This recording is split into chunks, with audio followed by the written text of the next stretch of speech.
Hello नमस्कार दोस्तों, मैं हूं अंकित श्रीवास्तव और आपका स्वागत है हमारे चैनल एनी श्री ई क्लासेज में। दोस्तों आज मैं आपके लिए सामान्य ज्ञान एवं सामान्य विज्ञान के बहुत ही महत्वपूर्ण टॉप 30 महत्वपूर्ण प्रश्न लेके आया हूं। ये आपके सरकारी सभी एग्जामों के लिए बहुत ही ज़्यादा महत्वपूर्ण हो जाते हैं। इसमें मैं कुछ एग्ज़ाम्स की बात कर रहा हूँ, जैसे कि UPSC PET, SSC GD, group D, VDO, UP police और दिल्ली पुलिस। इन सारे एग्ज़ाम्स के लिए तो बहुत इंपॉर्टेंट है, लेकिन अन्य एग्ज़ामों के लिए भी इम्पॉर्टेंट रह जाता है। और ये सारे के सारे क्वेश्चन बार बार पूछे जाने वाले प्रश्न हैं। तो आपके पास टॉप 30 महत्वपूर्ण प्रश्न दिए गए हैं। आपको कम से कम 20 प्लस का टारगेट बना के चलना है। आपका ये चैलेंज है कि आप 20 प्लस टारगेट बना के चलें, जिससे आपका एग्ज़ाम बहुत अच्छे से क्वालिफाई हो पाए। चलिए प्रश्नों की तरफ बढ़ते हैं। प्रश्न नंबर पहला क्या है? प्रश्न पहला है, निम्नलिखित में से किसने शून्य के सिद्धांत को प्रतिपादित किया है? ऑप्शंस हैं चरक, चाणक्य, आर्यभट्ट, वराह, मिहिर। तो दोस्तों आप अपना आंसर कमेंट में बताएं कि निम्नलिखित में से किसने शून्य के सिद्धांत को प्रतिपादित किया है। तो दोस्तों शून्य के सिद्धांत को प्रतिपादित आर्यभट्ट जी ने किया है, यानी कि ऑप्शन नंबर जो सी है वो आपका करेक्ट है। आर्यभट्ट जी कहाँ के रहने वाले हैं? आपके आर्यभट्ट जी भारत के बिहार के रहने वाले हैं। दोस्तों ये हमारे देश भारत के बिहार के रहने वाले हैं। चलिए अगले प्रश्न की तरफ बढ़ते हैं। अगला प्रश्न क्या है? निम्नलिखित में से कौन सा सिंधु घाटी स्थल पाकिस्तान में है? ऑप्शंस हैं लोथल, कालीबंगा, आलमगीरपुर और हड़प्पा। तो दोस्तों आप अपना आंसर कमेंट बताइए, सिंधु घाटी का कौन सा स्थल है जो पाकिस्तान में स्थित है? तो दोस्तों सिंधु घाटी का स्थल हड़प्पा जो है वो पाकिस्तान में स्थित है, यानी कि ऑप्शन नंबर जो डी है आपका वो करेक्ट है। चलिए अगले प्रश्न की तरफ बढ़ते हैं। अगला प्रश्न है, हर्षवर्धन के काल में भारत आने वाला चीनी तीर्थयात्री कौन था? ऑप्शंस है फहान, हेरिंग, वांग त्यांग हुआ एंड वेन त्यांग। तो ये चार ऑप्शन है। दोस्तों आप बताइए कि हर्षवर्धन के काल में भारत आने वाला तीर्थयात्री चीनी कौन था? आप अपना आंसर कमेंट बताएं। तो मैं आपको आंसर बता दूं कि वेन त्यांग, यानी कि ऑप्शन नंबर जो डी है आपका वो करेक्ट है। ठीक है दोस्तों, चलिए अगले प्रश्न की तरफ बढ़ते हैं। अगला प्रश्न है, अकबर के प्रसिद्ध राजस्व मंत्री कौन थे? ऑप्शन है तानसेन, टोडरमल, राणा प्रताप सिंह तथा हुमायूं। तो दोस्तों आप अपना आंसर कमेंट बताइए कि अकबर के प्रसिद्ध राजस्व मंत्री कौन थे। तो दोस्तों अकबर के जो प्रसिद्ध राजस्व मंत्री थे वो थे टोडरमल, यानी कि ऑप्शन नंबर बी जो है आपका करेक्ट है। चलिए अगले प्रश्न की तरफ बढ़ते हैं। अगला प्रश्न है, 1757 में प्लासी के युद्ध में सिराजुद्दौला को किसने धोखा दिया था? ऑप्शंस है हैदर अली, मीर कासिम, मीर जाफ़र तथा अवध के नवाब। तो दोस्तों आप अपना आंसर कमेंट बताएंगे कि 1757 में प्लासी के युद्ध में सिराजुद्दौला को किसने धोखा दिया था। तो दोस्तों मैं बता दूं कि सिराजुद्दौला को मीर जाफ़र ने धोखा दिया था, यानी कि ऑप्शन नंबर सी जो है आपका वो करेक्ट है। ठीक है दोस्तों, चलिए अगले प्रश्न की तरफ बढ़ते हैं। अगला प्रश्न है, गांधी जी ने किस कारण से असहयोग आंदोलन वापस लिया? ऑप्शंस हैं चौरी चौरा कांड, चंपारण आंदोलन, काकोरी षड्यंत्र और बारडोली आंदोलन। तो ये आपके पास चार ऑप्शन दिए गए हैं। आप अपना आंसर कमेंट में ज़रूर बताएंगे कि गांधी जी ने किस कारण से असहयोग आंदोलन वापस लिया था। तो दोस्तों गांधी जी ने चौरी चौरा कांड के कारण से अपना असहयोग आंदोलन वापस लिया था, यानी कि ऑप्शन नंबर ए जो है आपका वो करेक्ट है। चलिए अगले प्रश्न की तरफ बढ़ते हैं। अगला प्रश्न है, नौजवान भारत की स्थापना किसने की थी? ऑप्शन हैं बीसी पाल, जी सुब्रमण्यम अय्यर, सरदार भगत सिंह, रुक्मणी लक्ष्मीपति। तो दोस्तों आप अपना आंसर कमेंट में बताएंगे कि नौजवान भारत सभा की स्थापना किसने की थी। तो नौजवान भारत सभा की स्थापना जो है हमारे सरदार भगत सिंह जी ने की थी, यानी कि आपका ऑप्शन नंबर जो सी है वो बिल्कुल करेक्ट है। चलिए अगले प्रश्न की तरफ बढ़ते हैं। अगला प्रश्न है, स्वामी विवेकानंद का मूल नाम क्या था? आपके पास ऑप्शन दिए गए हैं नरेंद्रनाथ दत्त, बटुकेश्वर दत्त, कृष्ण दत्त तथा सुरेंद्र दत्त। तो दोस्तों आप अपना आंसर बताइए कि स्वामी विवेकानंद जी का जो मूल नाम था वो क्या था। तो जो दोस्तों स्वामी विवेकानंद जी का जो मूल नाम था वो था नरेंद्रनाथ दत्त। ठीक है दोस्तों, यानी कि आपका ऑप्शन नंबर जो ए है वो बिल्कुल करेक्ट है। चलिए अगले प्रश्न की तरफ बढ़ते हैं। अगला प्रश्न है, सुभाष चंद्र बोस ने किस देश में स्वतंत्र भारत अंतरिम सरकार की स्थापना की थी? ऑप्शंस है बर्मा, सिंगापुर, थाईलैंड तथा इंडोनेशिया। तो दोस्तों मैं बता दूं कि सुभाष चंद्र बोस जी ने सिंगापुर देश में आपका स्वतंत्र भारत अंतरिम सरकार की स्थापना की थी? यानी कि ऑप्शन नंबर बी जो है आपका बिल्कुल करेक्ट है। ठीक है दोस्तों, चलिए अगले प्रश्न की तरफ बढ़ते हैं। अगला प्रश्न है, राष्ट्रीय संघर्ष के दौरान प्रसिद्ध समाचार पत्र केसरी के संस्थापक कौन थे? आपके पास ऑप्शन है महात्मा गांधी, जवाहरलाल नेहरू, मोहम्मद इकबाल और लोकमान्य तिलक। तो दोस्तों आप अपना आंसर कमेंट में ज़रूर बताएं कि राष्ट्रीय संघर्ष के दौरान प्रसिद्ध समाचार पत्र केसरी के संस्थापक कौन थे? तो दोस्तों प्रसिद्ध समाचार केसरी के संस्थापक जो थे वो लोकमान्य तिलक जी थे। यानी कि आपका ऑप्शन नंबर जो डी है वो बिल्कुल करेक्ट है। चलिए अगले प्रश्न की तरफ बढ़ते हैं। आपका अगला प्रश्न है, भारतीय मरुस्थल किसे कहा जाता है? ऑप्शन है गोबी, सहारा, थार और अटाकामा। तो दोस्तों आप अपना आंसर कमेंट बताइए कि भारतीय मरुस्थल किसे कहते हैं। तो मैं बताता हूँ कि भारतीय मरुस्थल जो है थार को कहा जाता है। यानी कि ऑप्शन नंबर जो सी है वो बिल्कुल करेक्ट है। चलिए अगले प्रश्न की तरफ बढ़ते हैं। अगला प्रश्न है, नर्मदा नदी का उद्गम निम्नलिखित में से कौन सा है? तो आपके पास ऑप्शंस हैं सतपुड़ा, ब्रह्मागिरी, अमरकंटक तथा पश्चिमी घाट की ढलान। तो आप बताइए दोस्तों नर्मदा नदी का उद्गम कौन सा है? तो जो नर्मदा नदी का उद्गम है वो है आपका अमरकंटक दोस्तों। ठीक है, ऑप्शन नंबर सी जो है आपका वो बिल्कुल करेक्ट है। चलिए अगले प्रश्न की तरफ बढ़ते हैं। अगला प्रश्न है, मध्य प्रदेश में पन्ना एक महत्वपूर्ण स्थान है। ठीक है दोस्तों, यह किसके लिए प्रसिद्ध है? तो ऑप्शंस हैं सोने की खानों के लिए, चांदी की खानों के लिए, हीरे की खानों के लिए तथा लोहे की खानों के लिए। तो दोस्तों ऑप्शन नंबर सी यानी कि हीरे की खानों के लिए यह प्रसिद्ध है। यहाँ पे हीरे की खानें मौजूद हैं। ठीक है दोस्तों, चलिए अगले प्रश्न की तरफ चलते हैं। अगला प्रश्न है आपका, समय के संदर्भ में जीएमटी का मतलब क्या होता है? ऑप्शंस है general meridian time, Greenwich mean time, global mean time तथा इनमें से कोई नहीं। तो दोस्तों आपका आंसर आप कमेंट में ज़रूर बताएं कि जीएमटी का मतलब क्या होता है, जीएमटी का फुल फॉर्म क्या होता है। तो दोस्तों जीएमटी का जो फुल फॉर्म है ग्रीनविच मीन टाइम होता है। ठीक है दोस्तों, यानी कि आपका ऑप्शन नंबर जो बी है वो बिल्कुल करेक्ट है। ठीक है दोस्तों, चलिए अगले प्रश्न की तरफ बढ़ते हैं। अगला प्रश्न क्या है आपका? तो दोस्तों अगला प्रश्न है आपका, नागरहोल नेशनल पार्क किस राज्य में स्थित है?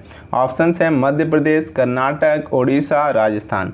तो दोस्तों आप अपना आंसर कमेंट बताइए कि नागरहोल नेशनल पार्क कहाँ स्थित है। तो दोस्तों मैं बता दूं कि नागरहोल नेशनल पार्क जो है कर्नाटक में स्थित है। यानी कि आपका ऑप्शन नंबर जो बी है वो बिल्कुल करेक्ट है। चलिए अगले प्रश्न की तरफ बढ़ते हैं। अगला प्रश्न क्या है आपका? अगला प्रश्न है, राष्ट्रीय वन अनुसंधान संस्थान कहाँ पे है? ऑप्शंस हैं मसूरी, नई दिल्ली, नागपुर तथा देहरादून। तो दोस्तों राष्ट्रीय वन अनुसंधान संस्थान जो है नागपुर में स्थित है। यानी कि आपका ऑप्शन नंबर सी जो है बिल्कुल करेक्ट है। चलिए अगले प्रश्न की तरफ बढ़ते हैं। अगला प्रश्न है, काली एवं तीस्ता नदियों के बीच हिमालय का कौन सा प्रादेशिक विभाग स्थित है? ऑप्शंस हैं पंजाब हिमालय, नेपाल हिमालय, असम हिमालय और कुमायूं हिमालय। तो दोस्तों आप अपना आंसर कमेंट बताइए कि काली एवं तीस्ता नदियों के बीच हिमालय का कौन सा प्रादेशिक भाग स्थित है। तो दोस्तों मैं बता दूं कि नेपाल हिमालय जो है वो आपका काली एवं तीस्ता नदियों के बीच स्थित है। यानी कि ऑप्शन नंबर बी जो है आपका वो करेक्ट है। चलिए अगले प्रश्न की तरफ बढ़ते हैं। अगला प्रश्न है कि 1 डिग्री देशांतर की सर्वाधिक दूरी कहाँ पर होती है? ऑप्शंस है कर्क रेखा पर, मकर रेखा पर, विषुवत रेखा पर एवं ध्रुव पर। तो दोस्तों आप अपना आंसर कमेंट बताएंगे कि किस पर होती है। तो दोस्तों 1 डिग्री देशांतर की सर्वाधिक दूरी जो है वो कर्क रेखा पर होती है। यानी कि ऑप्शन नंबर ए जो है आपका बिल्कुल करेक्ट है। चलिए अगले प्रश्न की तरफ चलते हैं। अगला प्रश्न है, भारत की जनगणना का लघु विभाजक वर्ष कौन सा है? ऑप्शंस हैं 1921, 1951, 1872 और 1991। तो दोस्तों आप अपना आंसर कमेंट बताएंगे कि भारत की जनगणना का लघु विभाजन वर्ष कौन सा है। तो भारत की जनगणना का जो लघु विभाजन वर्ष है वो 1951 है दोस्तों। यानी कि ऑप्शन नंबर बी जो है वो आपका करेक्ट है। चलिए अगले प्रश्न की तरफ चलते हैं। अगला प्रश्न है, वह दर जिस पर रिजर्व बैंक वाणिज्यिक बैंकों को लेन देता है वो कौन सी दर है जिस पर आपका रिजर्व बैंक जो है अलग अलग बैंकों को लोन देता है? ऑप्शंस हैं विनिमय दर, रेपो दर, रिवर्स रेपो दर तथा प्राथमिक उधार दर। तो दोस्तों आपका ऑप्शन नंबर बी यानी कि रेपो दर से वो वाणिज्यिक बैंकों को क्या देता है? लोन देता है। यानी कि ऑप्शन नंबर बी जो है आपका बिल्कुल करेक्ट है। चलिए अगले प्रश्न की तरफ चलते हैं। अगला प्रश्न क्या है आपका? अगला प्रश्न है, राष्ट्रीय आय की गणना की की आधार वर्ष क्या है? राष्ट्रीय आय की गणना की आधार वर्ष क्या है? तो आपका ऑप्शन है 1970 से 1971, बी 1993 से 1994, सी 1999 से 2000 और डी है 2001 से 2002। तो दोस्तों इसमें से ऑप्शन नंबर सी यानी कि 1999 से 2000 इसका आधार वर्ष है, यानी कि ऑप्शन नंबर सी आपका बिल्कुल करेक्ट है। ठीक है दोस्तों, चलिए अगले प्रश्न की तरफ चलते हैं। अगला प्रश्न क्या है? अगला प्रश्न है योजना आयोग के अनुसार शहरी क्षेत्रों में कितनी कैलोरी पोषण प्राप्त न होने वाले को गरीबी रेखा के नीचे माना जाता है? ठीक है दोस्तों, तो आप अपना आंसर कमेंट में बताएंगे कि आपका आंसर क्या हो सकता है। ऑप्शंस हैं 2100 कैलोरी, 2000 कैलोरी, 2400 कैलोरी और 2600 कैलोरी। तो दोस्तों इसमें से आपका ऑप्शन नंबर ए यानी कि 2100 कैलोरी, आपका 2100 कैलोरी ना होने पर गरीबी रेखा के नीचे रखा जाता है, यानी कि आपका ऑप्शन नंबर जो ए है वो बिल्कुल करेक्ट है। चलिए अगले प्रश्न की तरफ चलते हैं। अगला प्रश्न है सर्वप्रथम प्रकाश की गति को किसने मापा था? सर्वप्रथम प्रकाश की गति को किसने मापा था? ऑप्शंस हैं मार्क ओरोसोन, ओलास रोमर, एडिसन हम्बल और तथा टाइको ब्रो। तो दोस्तों आप अपना आंसर कमेंट बताइए कि प्रकाश की गति को सबसे पहले किसने मापा था? तो उस प्रकाश की गति को ओलास रोमर ने सबसे पहले मापा था, यानी कि आपका ऑप्शन नंबर जो बी है बिल्कुल करेक्ट है। चलिए अगले प्रश्न की तरफ चलते हैं। अगला प्रश्न क्या है? अगला प्रश्न है मानव के शरीर में सबसे छोटी हड्डी कौन सी होती है? तो ऑप्शन है ए पटेला, स्टेपीज, टिबिया और फीमर। तो दोस्तों आपका मानव के शरीर में जो सबसे छोटी हड्डी होती है वो स्टेपीज होती है, और ये स्टेपीज आपके कान में पाई जाती है। कहाँ पाई जाती है दोस्तों? कान के अंदर पाई जाती है। पटेला आपका पैर में अब आ जाता है, जिसको हम घुटना कहते हैं। तो घुटने के ऊपर का जो गोला होता है, कटोरी जैसा होता है, उसी को हम पटेला कहते हैं।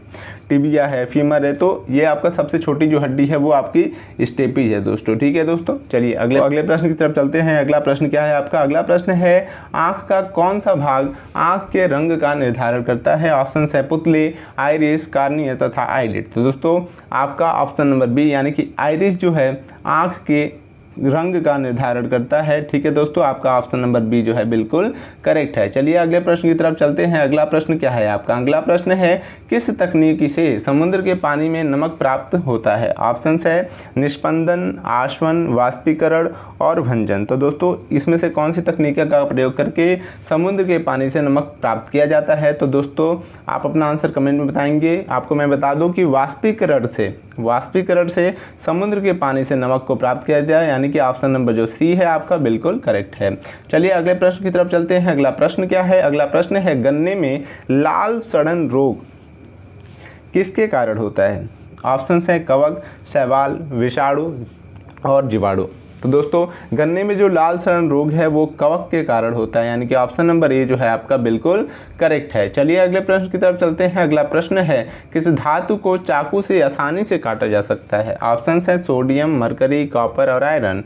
इनमें से कौन सा ऐसा धातु है जिसको चाकू से आसानी से काटा जा सकता है? तो दोस्तों चाकू से आसानी से सोडियम धातु को काटा जा सकता है, यानी कि ऑप्शन नंबर ए जो है बिल्कुल करेक्ट है। चलिए अगले प्रश्न की तरफ चलते हैं। अगला प्रश्न क्या है? अगला प्रश्न है विद्युत का सर्वोत्तम चालक क्या है? ऑप्शन है सिल्वर, लेड, कॉपर, एल्युमिनियम।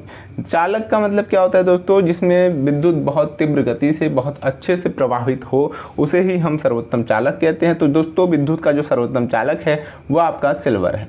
ठीक है दोस्तों, ऑप्शन नंबर ए आपका करेक्ट है दोस्तों। ठीक है, अगले प्रश्न की तरफ चलते हैं। ये आपका अंतिम प्रश्न है, और अंतिम प्रश्न आपका पूछ रहा है कि सोडा वाटर में नींबू का रस डालते हैं तो बुलबुले निकलने लगते हैं, क्योंकि इसमें डैश होता है, यानी कि क्या होता है? ऑप्शन है क्षार, अम्ल, उदासीन तथा उपरोक्त सभी। तो दोस्तों इसके अंदर क्षार की उपस्थिति के कारण इसके अंदर से बुलबुले निकलने लगते हैं। ठीक है दोस्तों, यानी कि ऑप्शन नंबर ए जो है बिल्कुल करेक्ट है। ठीक है दोस्तों, चलिए अगले प्रश्न की तरफ चलते हैं, और अगला प्रश्न ये है जो आपका नॉलेज टेस्ट होगा। आपका अगला प्रश्न नॉलेज टेस्ट के लिए है। क्वेश्चंस है हड़प्पा की खोज किसने की थी? ऑप्शन है राखल दास बनर्जी, दयाराम साहनी, गोपाल मजूमदार और रविंद्र सिंह। तो दोस्तों आपके पास क्वेश्चन है, आपको बताना है कि हड़प्पा की खोज किसने की, तथा इसके साथ साथ आपको कमेंट में ये भी बताना है कि राखल दास बनर्जी ने सिंधु घाटी के किस स्थल की, और इन चारों लोगों का बताना है कि इन चारों लोगों ने किस जगह की खोज की थी सिंधु घाटी की। ठीक है दोस्तों, आपका ये चैलेंज है, आपका नॉलेज टेस्ट है, आप कमेंट में ज़रूर बताएंगे। और मिलते हैं फिर से अगली वीडियो में अगले 30 प्रश्न के साथ, बहुत ही महत्वपूर्ण, आपके एग्ज़ाम के लिए बहुत ही ज़्यादा बेस्ट। ठीक है दोस्तों, अगर आप कहेंगे तो आपका सिस्टमेटिक ढंग से अलग सब्जेक्ट को भी पढ़ाए जाएंगे।